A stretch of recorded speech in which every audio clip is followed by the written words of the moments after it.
The rain was a steady, cold drum against the window panes of Dr. Elias Thorne's apartment in Boston. It was the kind of relentless gray drizzle that seemed to leach all the color from the world, a fitting backdrop for the man who sat hunched over his mahogany desk.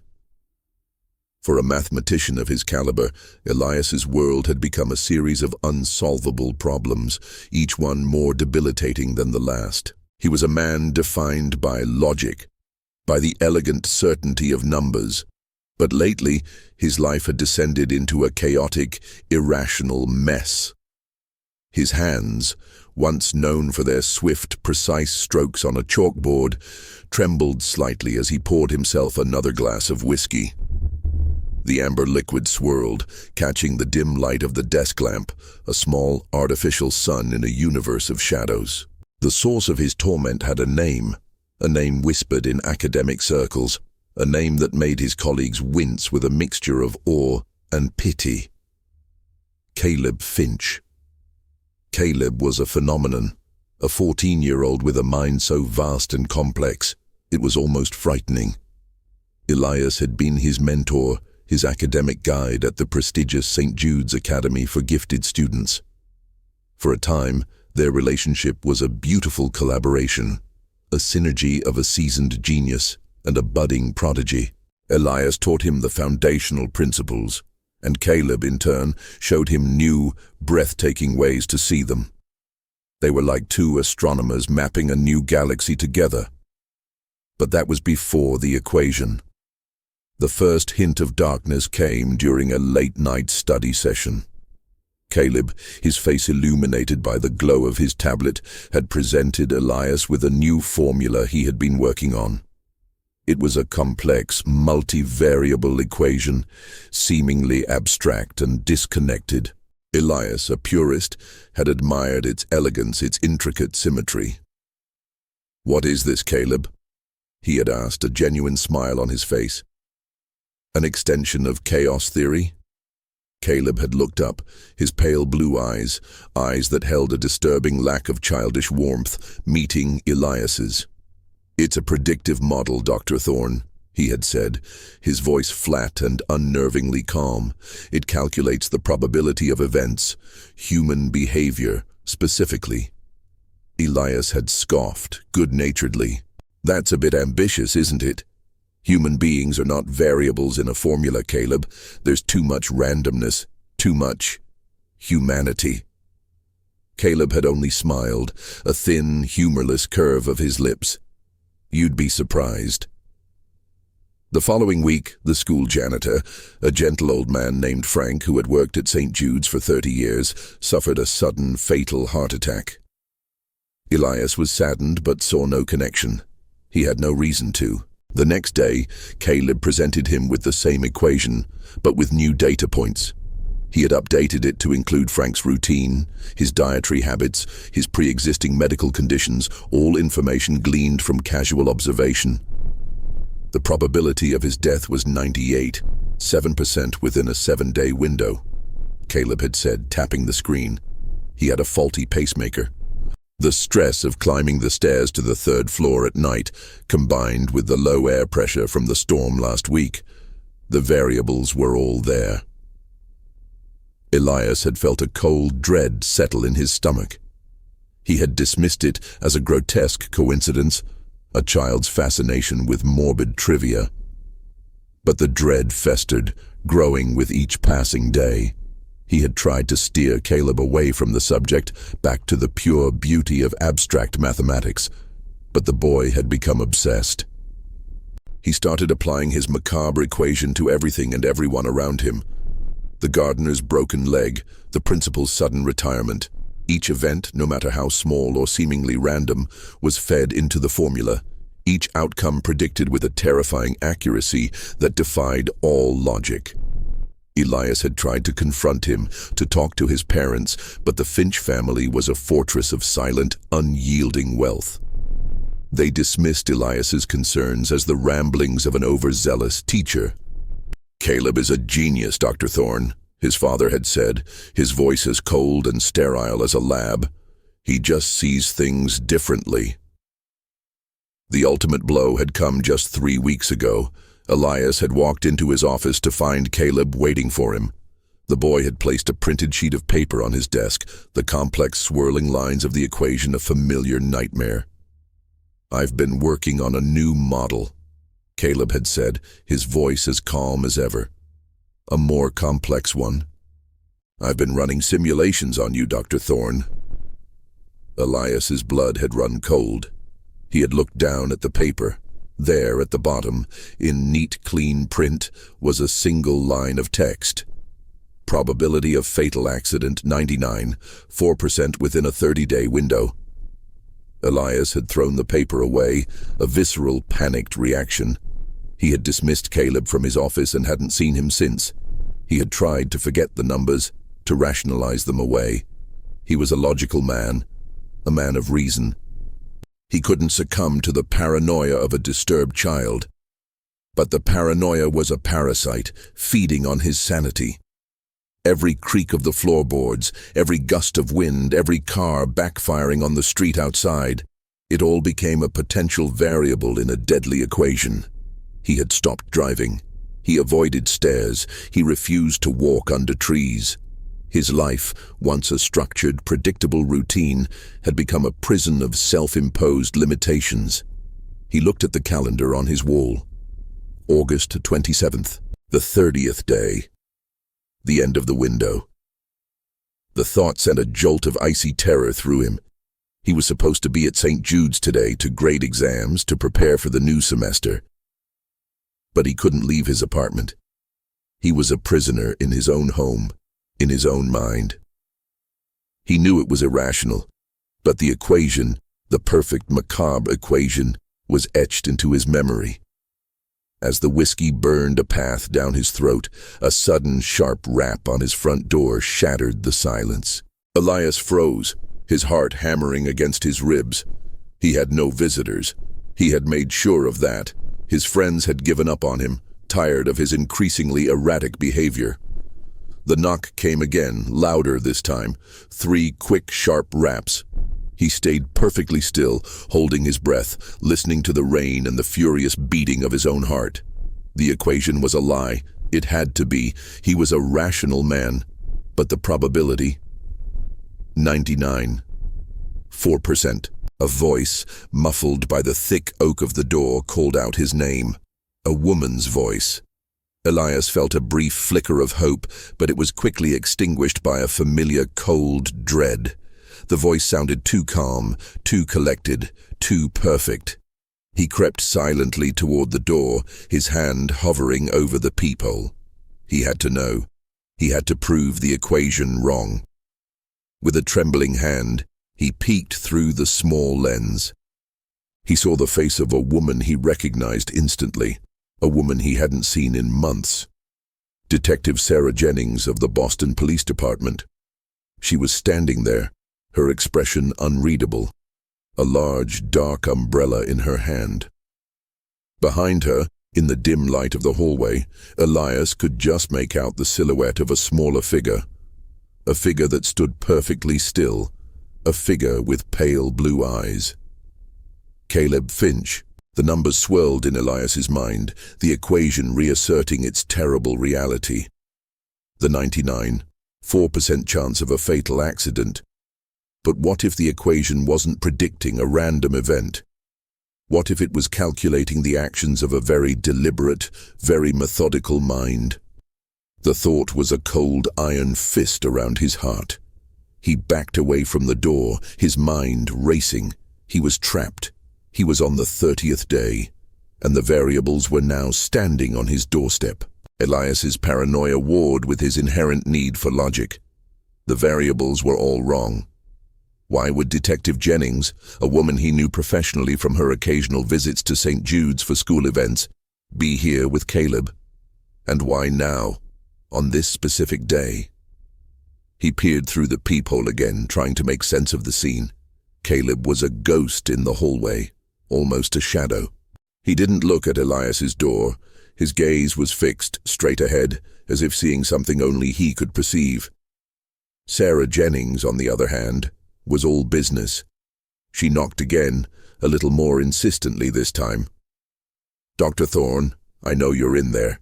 We need to talk." The phrase, "we need to talk," was a cliché of impending doom. Elias's hand fell from the doorknob. He had two options: open the door and face the unknown, or stay inside and let the dread consume him. His fear of Caleb was absolute, a cold terror that went beyond the rational. He had to know what was happening. He took a deep breath, the stale air of his apartment filling his lungs, and slowly unlocked the deadbolt. The door swung inward with a groan. Sarah Jennings, a woman in her late 30s with tired eyes and a no-nonsense demeanor, offered him a polite yet strained smile. "Dr. Thorne, thanks for opening up. This is an unusual situation." Elias said nothing, his gaze locked on Caleb, who stood just a few feet behind the detective. The boy wore a simple hoodie, his hands tucked into his pockets. He seemed younger, more vulnerable, yet his eyes held that same unsettling stillness. "What is this about, Detective?" Elias managed to say, his voice a hoarse whisper. Sarah gestured for him to step back, and she and Caleb entered the apartment. The boy moved with a quiet grace, his eyes scanning the room, taking in every detail with an unnerving precision. Elias felt like a subject under a microscope. "Dr. Thorne," Sarah began, her voice low and serious, "I'm here on behalf of Caleb's family and the Finch Foundation. We're in a delicate situation. We need your help." Elias's mind reeled. Help? From him? He was the one in a state of professional and personal collapse. "I don't understand. Help with what?" "With a series of incidents," Sarah said, choosing her words carefully. "There have been a number of unusual events tied to the Foundation's operations, financial setbacks, technical failures, things that don't seem to be coincidental. And they all seem to have one thing in common. They were predicted." Elias felt a new kind of cold seep into his bones, one that was far worse than the rain outside. He glanced at Caleb, who was now standing by Elias's desk, his fingers lightly tracing the lines of a forgotten textbook. "Predicted by him?" Elias asked, his voice barely audible. Sarah nodded, her eyes full of a mixture of resignation and genuine concern. "The Finch Foundation is a massive organization, global. They handle everything from humanitarian aid to high-level corporate investments. It's too big to be run by just one person. But Caleb has a model, a predictive algorithm he's been using. He's been testing it, and it's been disturbingly accurate." Elias felt the floor tilting beneath his feet. The grotesque coincidence he had dismissed had a name. A systematic, terrifying application of Caleb's equation on a global scale. This wasn't just about him anymore. It was about a web of predicted incidents. "His parents, they're not here, are they?" Elias asked, a sudden clarity piercing through the fog of his fear. He had expected to see the cold, arrogant faces of the Finches. "No," Sarah said, her voice dropping. "There was an incident. Mr. Finch had a major stroke a few days ago. Mrs. Finch is at the hospital with him. It was unexpected." A sickening chill swept over Elias. He hadn't looked at the news. He had been too consumed by his own impending doom. A stroke, a severe, debilitating one. Was it a coincidence? Or was it a variable? Caleb turned from the desk, his gaze finding Elias's. There was no triumph in his eyes, no malice, just that same placid, disquieting stillness. "Dr. Thorne," he said, his voice the soft, chilling whisper of a data point. "The probability of his stroke was 99.8%. The variables were all there." Elias felt a wave of nausea. He looked at Sarah. "You brought him here? To me?" Sarah sighed, running a hand through her short hair. I was assigned to this case by the department, but unofficially I've been hired by the Foundation. Their security is top-notch, but they're out of their depth. They think this is a hack, a breach of their network, but it's not. She looked at Caleb, then back at Elias. It's him.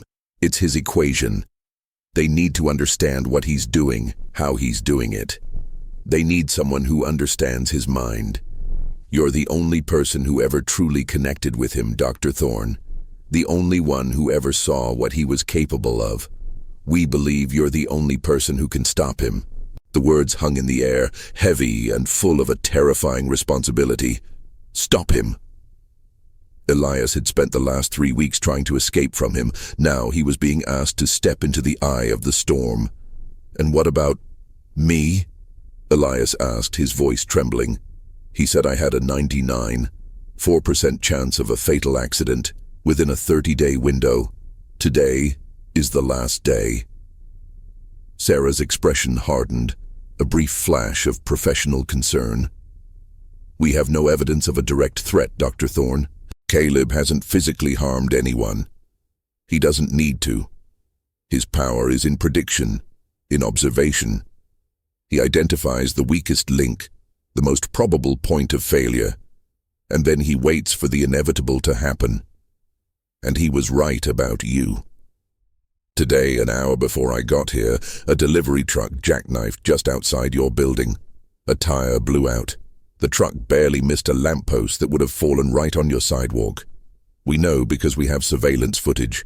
Elias's blood ran cold. He had been so close. A random, almost mundane event, yet so perfectly aligned with the prediction. Caleb had been watching. The equation was not just a theory, it was a terrifyingly accurate tool of observation. So what do you want me to do? Elias asked, his defiance replaced by a weary sense of surrender. Sarah's gaze was direct and intense. We want you to work with us, to analyze his model, to find the flaw in his logic, the variable he missed. We need to understand what drives him, Dr. Thorne. We need to find the humanity in the equation before he finds a way to remove it entirely. Elias looked at Caleb. The boy still stood by the desk, a silent, unnerving force of nature. Elias had been a mathematician his entire life, a man who saw the beauty in patterns and the elegance in proofs. But now he was faced with an equation that seemed to prove that all human lives, all human choices, were simply a series of predictable, quantifiable events. And the most terrifying part, he was starting to believe it. He knew with a certainty that chilled him to the core that his life depended on finding the one variable that could not be calculated. The one thing that Caleb couldn't see. Elias agreed, not out of bravery, but out of a desperate need to reclaim his sanity. The fear that had held him captive was now replaced by a strange, morbid curiosity. He couldn't hide from the equation. He had to face it, to deconstruct it, to find its fatal flaw. The next day, Elias found himself in a sterile, white room in the heart of the Finch Foundation's Boston headquarters. The office was a monument to the family's wealth, minimalist, pristine, and entirely soulless. Caleb sat at a large curved desk, his fingers flying across a series of holographic projections. Equations and data streams, incomprehensible to the untrained eye, swirled around him like a digital aurora borealis. He was a conductor of an orchestra of numbers. Detective Jennings stood by the door, a silent guardian. "This is the command center," she explained, her voice a low murmur. "This is where he's been working. Every major event that has affected the Foundation in the last 6 months was logged here, with his predictions." Elias walked over to a terminal and pulled up a list of incidents. The stroke of Mr. Finch was at the top. Below it, a series of seemingly unrelated events. A failed merger in Tokyo, a sudden power grid failure at a crucial manufacturing plant in Detroit, a cargo ship losing its container in the middle of the Pacific. Each incident had a corresponding file filled with what Caleb called variables. The ship's age, The captain's recent divorce, the weather patterns, the maintenance schedule, all quantifiable data points. And next to each incident, a probability percentage, always in the high 90s. Elias felt a cold sweat break out on his brow. How is this even possible? He muttered to himself. This is beyond any model I've ever seen. It's like he's not just predicting, he's influencing. Sarah shook her head. That's what the Foundation's security team thought. But we've scanned everything. The network is clean. There's no evidence of a breach, no tampering. Caleb isn't hacking anything. He's just calculating. Elias looked at Caleb, who was now absorbed in a new set of data. He was a ghost in the machine, a silent architect of chaos. He's using publicly available data, Elias realized, a new horror dawning on him. News reports, financial records, social media. He's cross-referencing everything, building a living, breathing model of the world. Precisely, Sarah said. He sees the world as a massive, complex equation, and every person, every event, is a variable. He can identify the weak points, the points of maximum vulnerability. He doesn't cause the events, Dr. Thorne. He just knows they're going to happen. Elias felt a desperate need to challenge the boy's logic. He walked up to Caleb's desk. Caleb, he said, his voice firm, you can't account for everything. What about human choice? What about free will? Caleb didn't look up from his work. Free will is an illusion, Dr. Thorne. It's a variable that can be predicted with enough data. We make choices based on our past experiences, our emotional state, our genetic predispositions, all quantifiable, all predictable. Elias felt a rush of anger. This wasn't science. It was a terrifying form of intellectual arrogance. That's a cynical and deeply flawed premise, Caleb. It's an easy way to justify a lack of empathy. Caleb finally looked at him, his pale eyes holding no emotion. Empathy is a weakness, Dr. Thorne. It's a variable that introduces noise into the equation. It makes outcomes less predictable. It's why you failed to see what I was doing. You were too busy trying to be a good person. The words were a direct hit. Elias felt a profound sense of failure. He had been so focused on being a kind, caring mentor that he had missed the warning signs of a deeply troubled mind. He had been so concerned with the emotional well-being of his students that he had failed to see the cold, calculating nature of this one. We need a starting point, Sarah said, breaking the tension. Something we can analyze. A new incident, a new prediction. Caleb, as if on cue, turned his attention to a new projection. A new equation swirled into existence, its variables complex and intertwined. Elias leaned in, his professional curiosity overriding his personal dread. He saw the data points. A high-ranking Foundation executive in San Francisco, an elderly woman named Eleanor Vance, with a well-documented heart condition. Her flight to Boston was delayed. The probability of her having a fatal heart attack during the flight was 97. 2%. The window, the next 24 hours. She's a key figure, Sarah said, looking at the data. She's the one who was pushing for the merger that fell through. Mr. Finch trusted her completely. Elias looked at the variables. The flight delay, the stress of the failed merger, her medical history, her age. It was all there, a perfect storm of probabilities. We have to warn her, he said, his voice urgent. Sarah shook her head. We can't just call her and say a kid predicted her death. She'd think we're crazy. Besides, the family doesn't want this information to get out. They want us to find the flaw in the equation, not just react to every prediction. They want to contain the problem. Elias felt a profound sense of helplessness. The family was more concerned with their reputation than with the life of an employee. He looked at Caleb, who was now methodically typing, a new chilling sense of purpose in his movements. He was not just predicting, he was now actively observing, waiting for the inevitable to happen. He was the ghost in the machine, and he was watching. "So what do we do?" Elias asked, his voice filled with a desperate plea. Sarah looked at him, her eyes tired and resolute. "We do what they hired us to do. We find the ghost in the machine. We find the humanity. We find the variable that he missed. We start by looking at this Eleanor Vance. We have to find something in her life that he couldn't have calculated. Something that makes her human." Elias's mind raced. What could be so deeply human, so personal, that it could evade a statistical model, a memory, a feeling, an act of true, selfless love? He looked at Caleb, who had now moved on to a new equation, a new potential victim. Elias knew with a terrible certainty that if they couldn't find the one missing piece, the boy would continue his macabre work, turning the world into a series of solved problems, leaving a trail of broken lives in his wake. The search for Eleanor Vance's unseen variable was a race against the clock. Elias and Sarah worked in a small, windowless office adjacent to Caleb's command center. The air was thick with the scent of stale coffee and the low hum of computer servers. They were two detectives of the human psyche, poring over a person's life story for a piece of data that couldn't be quantified. "According to her profile," Sarah said, scrolling through a digital file, "she's a widow. Lost her husband, a retired Navy captain 3 years ago.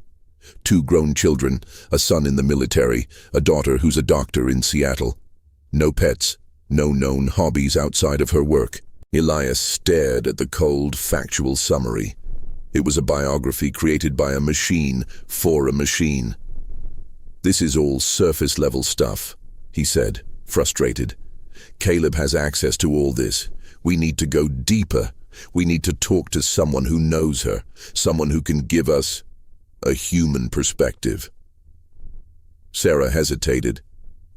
"The Finches are very insistent on discretion. We can't just go around asking questions. We're supposed to be analyzing his model, not her life." "Then the Finches are fools," Elias said, his voice rising in frustration. "This isn't about a model anymore, Sarah. This is about a person's life. If we don't find something, she's going to die. We need to get a better vantage point. We need to see the world from her perspective, not from his." Sarah sighed, a look of grudging respect in her eyes. "You're right. We need to find her daughter, Dr. Evelyn Vance. She's a pediatric surgeon in Seattle. Maybe she can give us a clue." Elias nodded, feeling a spark of purpose he hadn't felt in weeks. He grabbed his phone and started the long, difficult process of tracking down Dr. Evelyn Vance.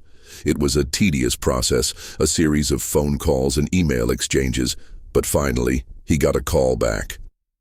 "This is Dr. Thorne," he said, his voice calm and professional. "I'm a consultant for the Finch Foundation. We have some concerns about your mother's health." The line was silent for a moment. Then a tired, cautious voice replied, "I don't understand. My mother is fine. She has a heart condition, yes, but it's managed. Why are you calling me?" Elias chose his words carefully, avoiding any mention of Caleb or the predictive model. "We've been conducting an internal review of employee health, and your mother's file came up. We noticed a number of stress factors in her life, particularly after the recent business developments. We're concerned that they could be having an adverse effect." Evelyn Vance's voice softened slightly. "You're talking about the merger. Yes, she was under a lot of pressure. She took it very hard. She's dedicated her life to the foundation. She feels like she failed." "Did she mention anything else?" Elias asked, trying to steer the conversation toward something personal, something unquantifiable. Anything that might be causing her additional stress. There was a long pause. "Well, she's been working on a project. Something personal. She wouldn't tell me what it was. She said it was a surprise. Something she was doing for me and my brother. She was very secretive about it. It seemed to give her a lot of purpose, but also a lot of stress." Elias's heart pounded. A secret project. something personal, a surprise for her children. This was it. This was the unseen variable. It was an act of love, a selfless choice that couldn't be quantified by a cynical algorithm. He thanked Evelyn Vance and hung up the phone. He immediately went back to Caleb's command center. The boy was still absorbed in his work, but Elias now saw him not as a cold machine, but as a child who had never learned how to feel. "Caleb," Elias said, his voice firm and clear, "you missed a variable in your equation for Eleanor Vance. A big one." Caleb didn't look up. "Impossible. I have all the data, her health, her stress levels, the flight plan. The outcome is inevitable." "You missed the human element," Elias said, his voice gaining confidence. "She's not just an executive, she's a mother. She's working on a secret project, a personal project for her children. It's something she's doing out of love, something that brings her purpose. That's a variable you can't calculate, Caleb. It's a variable that defies your logic." Caleb's fingers froze on the screen. He slowly turned his head, his pale eyes finally meeting Elias's. For the first time, Elias saw a flicker of something in them. Confusion, a momentary crack in the armor of his logical certainty. "That's not a variable," Caleb said, his voice unnervingly flat. "That's an emotional response. It can be factored in. It's just another data point." "No," Elias said, shaking his head. "It's not. It's an act of will. It's a choice that isn't based on a predetermined set of conditions. It's an act of creation, and your equation can't account for creation. It can only account for destruction." The words seemed to hit Caleb with the force of a physical blow. He stared at Elias, a strange, almost childlike vulnerability in his expression. For a brief moment, the ghost in the machine was just a boy who had built a wall of numbers to protect himself from the messy, unpredictable reality of human emotion. Elias saw his opening. "You can't predict love, Caleb," he said, his voice soft but firm. "Or hope, or purpose. Those are the variables that give a person a reason to fight. Those are the variables that make us human. And those are the variables that your equation will always miss." He had planted the seed of doubt. Now they had to wait. The flight from San Francisco was due to land in Boston in a few hours. The window was closing. He could only hope that the power of an unseen, unquantifiable variable, the power of a mother's love for her children, was strong enough to defy a perfect macabre equation. The hours crawled by like a dying man's last breaths. Elias and Sarah sat in the sterile Finch Foundation office, the silence broken only by the hum of servers and the quiet clicking of Caleb's keyboard. He was still working, but his movements were different now, less confident, more hesitant. The seed of doubt Elias had planted seemed to be growing, spreading its roots through the boy's carefully constructed world of numbers. "We're getting updates from the airport," Sarah said, her eyes fixed on a screen. "The flight is on time. No reported medical emergencies." Elias's heart hammered in his chest. "We need to see if she's alive," he said, a sense of urgency building. "The moment she lands, we need to know she's okay." Sarah nodded, already on her phone. She was speaking to a contact at the airport, her voice low and professional. After a few tense minutes, she hung up, a small smile of relief on her face. "She's on the ground. She's fine. She's walking off the plane and heading for the baggage claim." Elias felt a wave of profound relief wash over him. The equation was wrong. It was flawed. It was missing something fundamental. He turned to Caleb, who had stopped typing altogether. The boy was staring at his own projection, a blank, unreadable expression on his face. The probability percentage for Eleanor Vance's death had remained at a chilling 97.2%. But the outcome had been different. The variable had defied the calculation. "It's not just a data point, Caleb," Elias said, his voice gentle. "It's a living, breathing thing. It's a person's will to live, their purpose, You can't calculate that.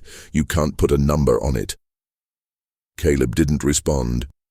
He simply stared at the numbers as if they were a language he no longer understood. Elias felt a brief, triumphant surge of victory, but it was quickly replaced by a deeper, more complicated emotion. Pity. This wasn't a win for him. This was a crack in the foundation of a disturbed child's entire worldview. He had challenged the boy's intellectual arrogance, but in doing so, he might have broken him. Sarah's phone rang. It was an incoming call from Mr. Finch's private nurse. Sarah's face turned grim as she listened, a new tension entering the room. She hung up and looked at Elias, her eyes filled with a fresh sense of dread. "Mr. Finch's condition is worsening," she said, her voice barely a whisper. "He's in a coma. The doctors don't think he'll make it through the night." Elias felt the victory of Eleanor Vance's survival turn to dust in his mouth. He looked at Caleb, who was still staring at his screen, but now his gaze seemed to be fixed on a new set of data points, a new equation. He had been so focused on Eleanor Vance, on proving the equation wrong, that he had forgotten to look at the larger picture. "The window for Mr. Finch's stroke was 2 days ago," Elias said, a sick feeling building in his stomach. "The probability was 99.8%.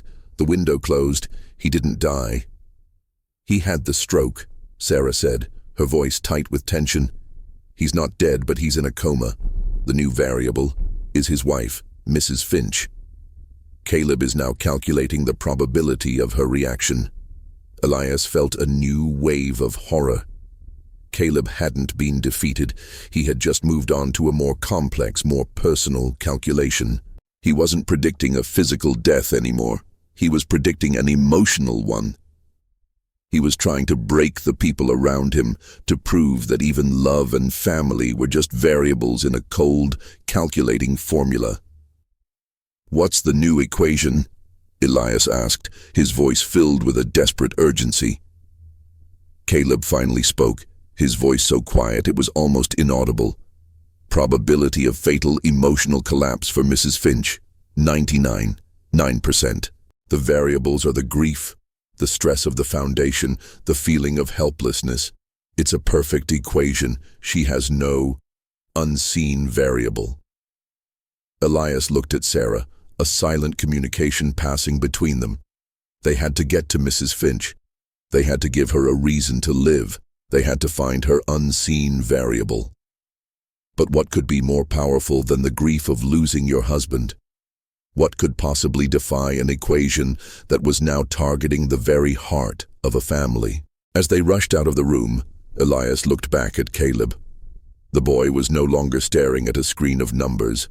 He was staring at a photograph on his desk, a picture of himself as a young boy, a small, sad smile on his face. He was staring at the boy he once was, the boy who had no numbers to protect him from the messiness of life. And in that moment, Elias realized that Caleb's entire Macabre project wasn't about control or power. It was about pain. He wasn't trying to predict the world's chaos. He was trying to find a way to make sense of his own. The ride to the hospital was a blur of flashing lights and the wail of sirens, a soundtrack to the chaos Elias felt swirling inside him. He and Sarah had called ahead, but a simple phone call couldn't prepare Mrs. Finch for the truth. They found her in a private waiting room, a sterile, cold space that was a stark contrast to the emotional maelstrom within. She was a woman of elegant poise, but her composure was frayed. Her hands, clasped tightly in her lap, trembled uncontrollably.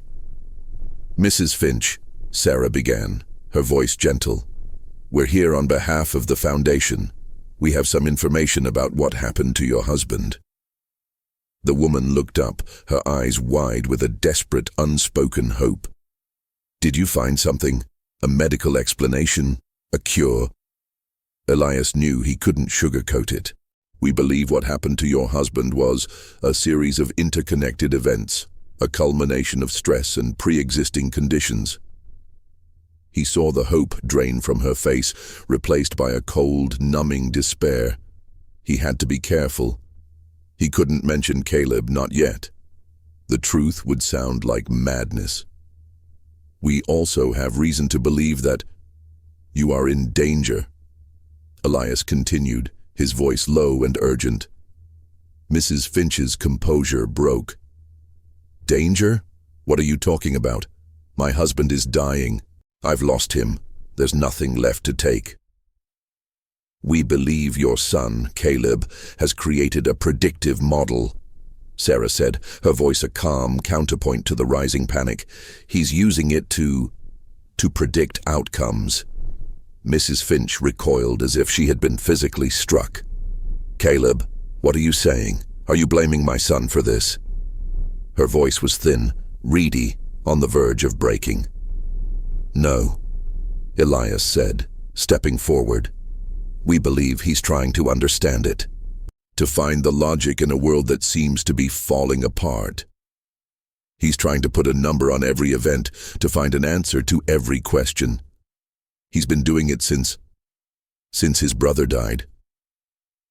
The words hung in the air, a devastating revelation. Mrs. Finch's eyes filled with tears, and her composure finally shattered. The elegant, poised woman was gone, replaced by a grieving mother. His brother, Thomas. He was only 7. A car accident. He was my heart. After he died, Caleb, he just retreated into his numbers, into his mind. My husband and I, we didn't know how to help him. We thought his genius was a gift, a way for him to cope. We didn't see what it was doing to him. Elias felt a profound sense of clarity. The equation wasn't a tool of a sociopath, it was the coping mechanism of a broken child.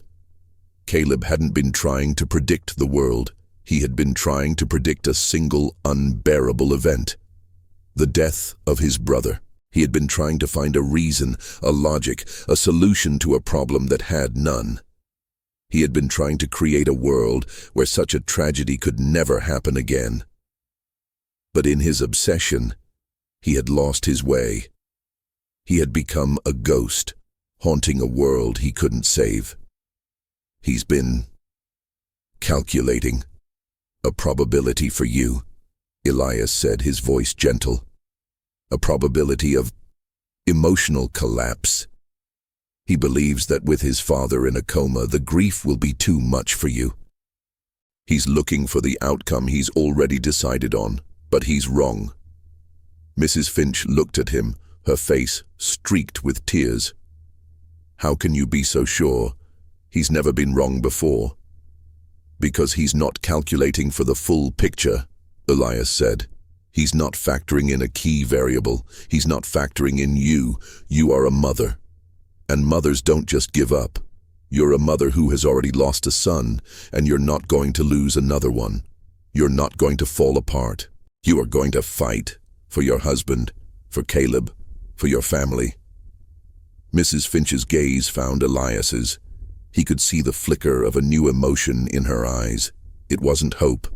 It was a cold, quiet fury, a mother's fury, a mother who had been pushed to the edge and had decided to fight back.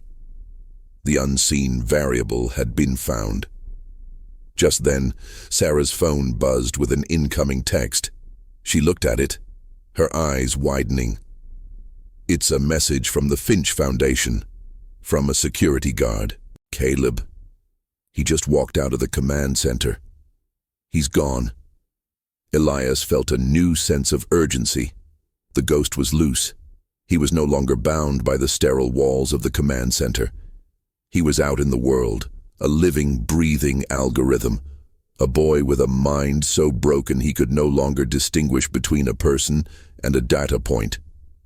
The game had changed. The hunter had become the hunted, and Elias knew, with a terrible certainty, that Caleb was coming to find his final, unquantifiable variable. He was coming to find the man who had dared to call his world into question. He was coming to find Elias. The city of Boston, once a place of academic serenity for Elias, now felt like a sprawling, ominous labyrinth. Every street corner, every shadowed alley, felt like a potential trap. He was the subject of a living, breathing equation, a puzzle for a disturbed genius to solve. He and Sarah were in her unmarked police cruiser, driving aimlessly through the city, a desperate, frantic search for a boy who had mastered the art of disappearance. "He took his tablet," Sarah said, her eyes fixed on the rearview mirror. "That's his link to his system. He's still online. He's still calculating." Elias leaned back in the seat, his mind racing. "He's not just running away. He's coming for me. He's going to prove his equation is infallible. He has to. His entire world depends on it." "What's the last variable he would have to calculate?" Sarah asked, her voice tight with tension. Elias closed his eyes, picturing the equation, the swirling lines of numbers, the data points of his life. His friends, his work, his past. It was all there. He needs to find a way to make the 99.4% probability of a fatal accident happen. He can't just let it be a coincidence anymore, not after what I said. He has to orchestrate it. He has to force the outcome.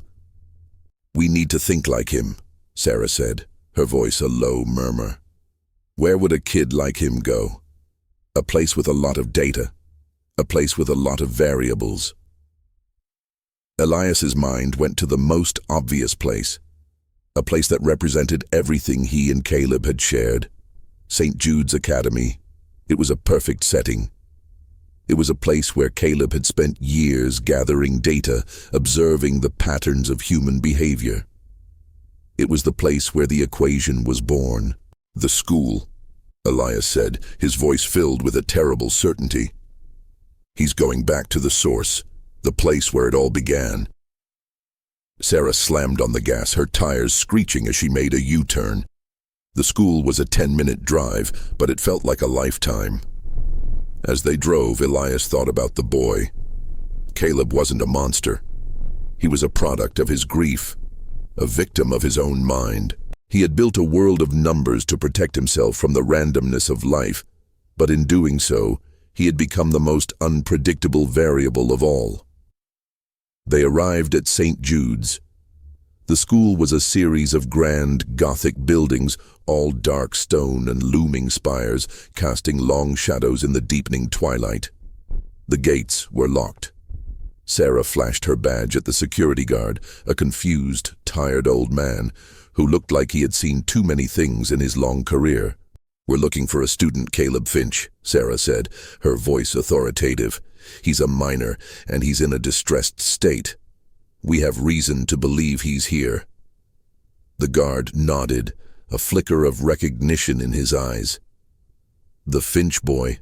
I saw him earlier. He just walked right in. Didn't even say a word, just went straight to the math building. He had a backpack on." Elias's heart sank. A backpack. What was in it? A computer? A weapon? He had no idea what a boy with a mind like Caleb's was capable of. They ran across the manicured lawns, the silence of the campus broken only by their pounding footsteps. The math building, where Elias had spent countless hours teaching, now looked like a tomb. The doors were unlocked. They walked through the silent, empty hallways, the smell of chalk and old paper a poignant memory of a different, more innocent time. They found him in Elias's old classroom, a large, spacious room with a series of blackboards. Caleb was at the front of the room, his back to them, his tablet on the teacher's desk. He was writing on the blackboard, not with chalk, but with a series of electronic markers, their light a ghostly blue in the darkness. Elias and Sarah crept into the room. Caleb didn't turn around. He was absorbed in his work, the furious, frantic scribbling of a mind that was unraveling. Elias looked at the blackboard, and his blood ran cold. The entire surface was covered in a single, massive equation. It was a culmination of everything Caleb had ever worked on. It was a complex, multivariable equation that was no longer just predictive. It was a causal equation. It was a formula for his own self-destruction.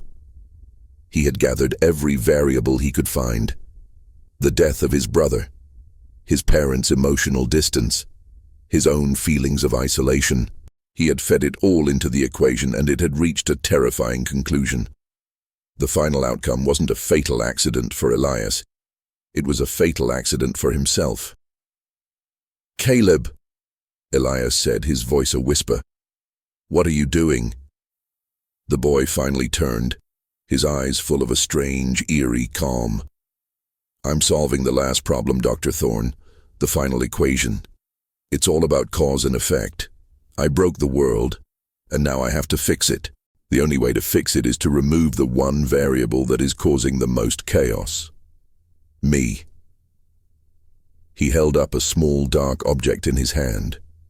It was a device, an electrical device. Elias didn't know what it was, but he knew what it could do.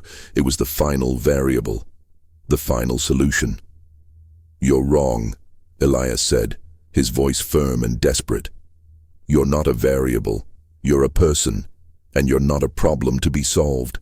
You're a person who needs to be saved." Caleb shook his head, a thin, sad smile on his lips. "It's a perfect equation, Dr. Thorne. I've calculated it. The probability of success, 100%. Elias felt a new, profound sense of helplessness. He had been so focused on saving himself that he hadn't seen the true purpose of the equation. Caleb hadn't been trying to kill Elias. He had been using Elias as a variable to justify his own suicide. The entire Macabre equation had been a cry for help, a desperate attempt to find a logical reason to end his own pain. The air in the classroom was charged with a terrible, silent energy. Elias, Sarah, and Caleb stood in a tense, frozen triangle. The ghost in the machine was no longer a shadow. He was a boy on the verge of a terrible choice. "Caleb, listen to me," Elias said, his voice low and calm. He had to reach him, to find a crack in the boy's logic, a variable that Caleb had missed. "You're wrong. Your equation is wrong. It's missing the most important variable of all." Caleb shook his head, his pale eyes full of a chilling certainty. "There are no missing variables, Dr. Thorne. I've accounted for everything. Grief, trauma, self-loathing. It's all in the equation. The conclusion is logical. The solution is final." "No," Elias said, taking a slow step forward. "You've accounted for your pain, but you haven't accounted for the pain of others. Your mother. She's at the hospital, Caleb. She's fighting. She's fighting for your father. She's fighting for you. You are a variable in her equation, Caleb. And your death would be the one variable that she can't solve. The one loss that would break her." Caleb's expression flickered, a momentary tremor of doubt in his composure. She's just a data point," he said, but his voice lacked conviction. "Her grief is a predictable outcome. It can be factored in." "It's not a number, Caleb," Elias said, taking another step. "It's a person. It's the woman who gave birth to you, the woman who lost one son and is terrified of losing another, the woman who would rather die than see you hurt. That's not a data point. That's a variable with infinite value. It's a zero variable. It can't be calculated because its value is in its very existence." Caleb stared at him, a profound confusion in his eyes. Elias saw his opening. He had to make the boy feel, to break through the wall of numbers he had built around his heart. "Caleb," Elias said, his voice filled with a desperate plea. "I know what it's like to lose something. I lost my career. I lost my life. Because of you. Because of your equation. You broke me, Caleb, and you know what the most terrifying thing about it was. I couldn't be angry with you. I couldn't hate you. Because I knew you were hurting. I knew you were trying to find a reason for something that had none. You were trying to find a logic for the death of your brother. But there is no logic. There is no equation. Sometimes Things just happen. Caleb's lower lip began to tremble. His eyes, once so cold and distant, now welled up with unshed tears. Elias kept talking, his words a desperate, urgent stream of consciousness. We can't solve for a tragedy, Caleb. We can't find a solution to grief. The only thing we can do is to be there for each other, to be the variable that stands against the darkness. I'm here for you, Caleb. Your mother is here for you. We are the variables that refuse to be calculated. We are the zero variables, and we are the only thing that can save you from yourself. Caleb's composure finally broke. The silent, cold genius was gone, replaced by a sobbing, broken boy. He threw the device he was holding to the floor, where it shattered into 1,000 pieces. He collapsed into Elias's arms, his small body racked with gut-wrenching sobs. Elias held him, a strange, overwhelming sense of paternal protection washing over him. The equation was gone. The monster was gone. All that was left was a broken child who finally had a reason to feel. Sarah, who had been standing by the door, a silent, tense observer, finally let out a long, shuddering breath. She walked over to the desk and picked up Caleb's tablet. She looked at the screen, and a new sense of shock and dread washed over her face. "Dr. Thorne," she said, her voice a low, horrified whisper. "You need to see this." Elias, still holding Caleb, looked up. The screen on the tablet was filled with a new, terrifying message. It was a live feed of the Finch Foundation security cameras. And in the corner of the screen, a new equation was running. It wasn't Caleb's. It was a more complex, more refined version of his model. And the probability was chillingly high. The probability of Elias Thorne and Caleb Finch being found dead in the St. Jude's Academy classroom was 99.4%. Elias's mind raced. He had been so focused on Caleb, on the boy's emotional state, that he had missed the most obvious conclusion. This wasn't just Caleb's equation. It was a part of a larger, more sinister model. Someone else was running the show. Someone else had been feeding Caleb the data. Someone else had been orchestrating everything, and that someone had just found their final variable. The cold dread that had defined Elias's last few weeks returned with a terrifying vengeance. He had been played. He had been a variable in a game he hadn't even known he was in. He looked at the screen, and the truth, in all its brutal simplicity, became clear. The 99.4% probability of a fatal accident for him was not a random prediction. It was the calculated outcome of an orchestrated plan. The entire Macabre equation had been a weapon, a psychological tool designed to manipulate him. "Who?" Elias whispered, his voice trembling with a mixture of fear and fury. "Who is doing this?" Sarah's face was a mask of grim determination. "The live feed is coming from a Finch Foundation server. It's a private terminal. The only people with access are the Finches themselves, and the security team, and one other person." Elias's mind raced, replaying every moment since he had been brought into the Finch Foundation. He remembered the sterile, white room, the sense of being watched, the cold, unfeeling voices of Mr. and Mrs. Finch. "Mrs. Finch," he said, the words a bitter taste in his mouth. "She's at the hospital. Her husband is in a coma. She's the victim." "That's what she wants you to think," Sarah said, her voice a low, dangerous murmur. She tapped the screen, and a new set of data appeared.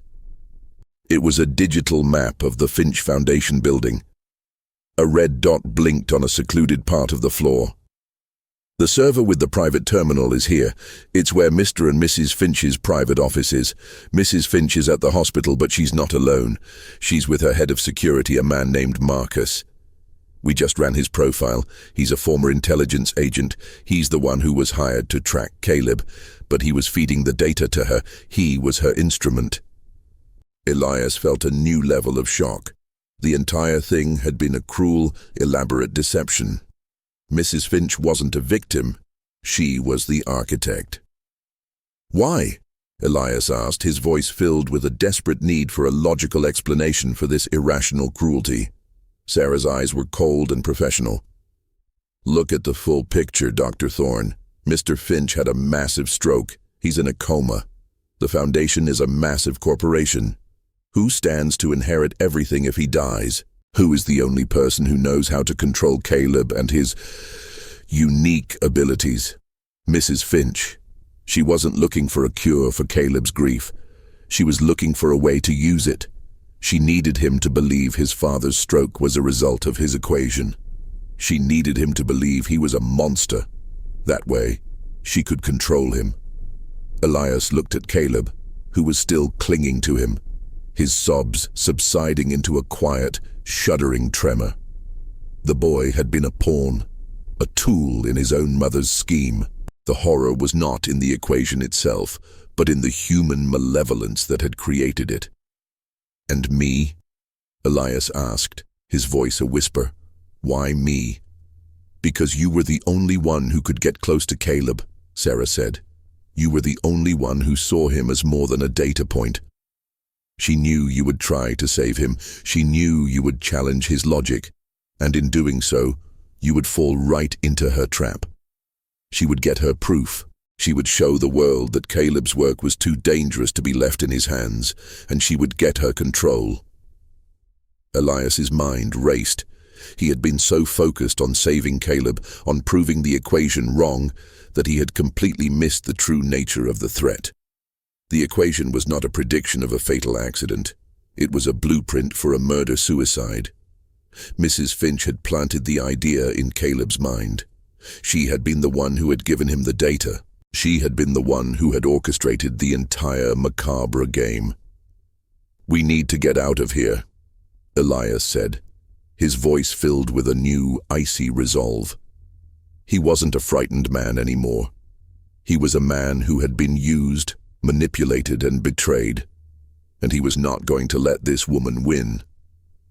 Just then, a faint sound reached their ears from the hallway, the slow, rhythmic footsteps of a person walking on the tile floor. They were coming for them. The final variable was about to be solved. Elias looked at Sarah, a silent, desperate communication passing between them. They had to fight back. They had to turn the equation on its head. And they had to find the one variable that Mrs. Finch couldn't calculate: their will to survive.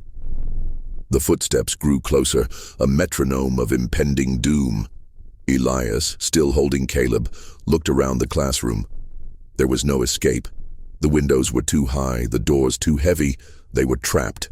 A single, focused variable, waiting for the final calculation. "She's not just a person," Elias whispered to Sarah. "She's an algorithm. She thinks in terms of probabilities. We have to do the one thing she wouldn't expect." Sarah nodded, her eyes bright with a dangerous intelligence. She pulled out her phone. "We have to get the police here. Now." "No," Elias said, his voice firm. "She's anticipating that. She has Marcus with her. He'll find a way to make it look like a tragic accident. A fire. A gas leak. He'll make it look like Caleb's equation was right all along." The footsteps stopped outside the door. A long, chilling silence. Then, a voice. A woman's voice. Calm, collected. The voice of a mother who had just put her son in a death trap. "Elias," Mrs. Finch called out.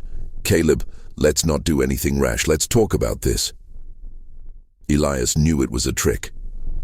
He looked at Caleb, who was now staring at the door, his face a mask of profound, terrible understanding. The boy finally understood. His own mother, the woman who was supposed to protect him, had been using him all along. "Caleb," Elias said, his voice gentle but firm. "You have a choice. You can let this happen, or you can fight back. You can find the one variable that she can't solve, the one number she can't use. 0. Caleb looked at him, his eyes still full of pain, but a new flicker of resolve in them. He understood. He had to become a zero variable. He had to do something that had no logical explanation. He had to do something that was not in the equation. He let go of Elias, walked to the blackboard, and with a shaking hand, picked up a piece of chalk. He started to write, not on the board, but on the floor, a single, solitary number. 0. Elias looked at Sarah. We have to give her what she wants. We have to make her think she's won. Sarah nodded, her hand still on her phone. She would wait for the perfect moment. The door swung inward with a soft, ominous creak. Mrs. Finch stood in the doorway, a calm, chilling smile on her face. Behind her, a dark silhouette. Marcus. He was holding something in his hand, a device, a small remote detonator. It's over, Elias, Mrs. Finch said, her voice soft and victorious. The equation is complete. The outcome is final. You're wrong, Elias said, his voice calm and steady. He had to play the part. He had to be the final variable.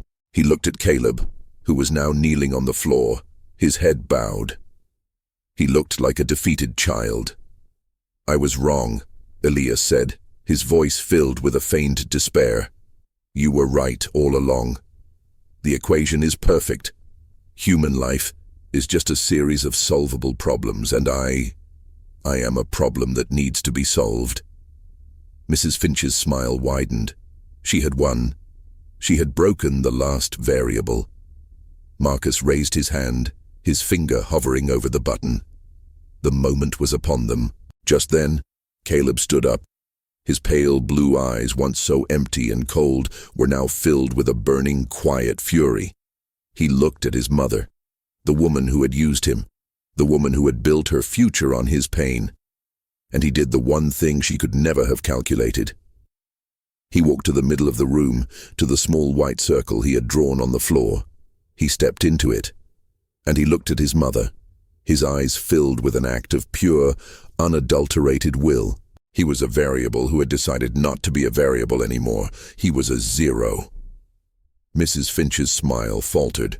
Marcus's finger hesitated. They had never seen him like this. He was no longer the broken boy they had manipulated.